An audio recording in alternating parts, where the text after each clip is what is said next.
आपके पास ये internet of things है ना। अब इस इंटरनेट ऑफ थिंग्स से आपने डेटा कलेक्ट कर लिया और उस पर आप एनालिसिस करना चाह रहे हैं। तो ये जो एनालिसिस है ये इस पर्टिकुलर डिवाइस पे तो मुश्किल है। मसलन अब मैं अगर चाह रहा हूँ कि ये कैमरा है तो कैमरा के अंदर मैंने अगर कोई एम्बेडेड सर्किट रखा या चिप रखा जो कि इस डेटा को प्रोसेस करेगा, तो ये थोड़ा सा मुश्किल है, राइट। तो यूजुअली क्या होता है कि आपके पास एक लेयर होता है जो कि डिवाइसेस का होता है, दूसरा लेयर होता है एज कंप्यूटिंग का।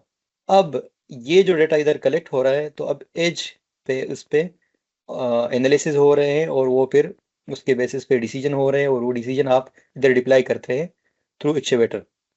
सेंसर से आप डेटा कलेक्ट करते हैं, एज कंप्यूटिंग इन्वायरमेंट पे उस पर आप कोई प्रोसेसिंग करते हैं, उसके बाद आप एज कंप्यूटिंग के ज़रिए आप आउटपुट देते हैं और वो वापस यहाँ इंटरनेट ऑफ थिंग्स इन्वायरमेंट में एग्जीक्यूट हो जाता है थ्रू एक्चुएटर।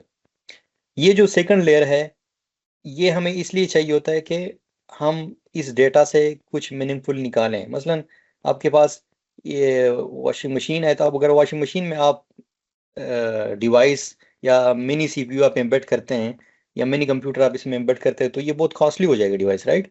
लेट्स से अगर आपके मिनी सीपीयू की कॉस्ट अगर आपके पास $2000 है, तो अगर आपने 2 to 3 आपके पास वॉशिंग मशीन है, तो अगर आप इस हर चीज़ में अगर आप चिप एम्बेड करेंगे, इंटेलिजेंस एम्बेड करेंगे, तो कॉस्टली पड़ सकता है। तो इसलिए आप एक सेंट्रलाइज सिस्टम रखते हैं जिसमें एक डिवाइस होता है और वो डिवाइस को मॉनिटर करते हैं।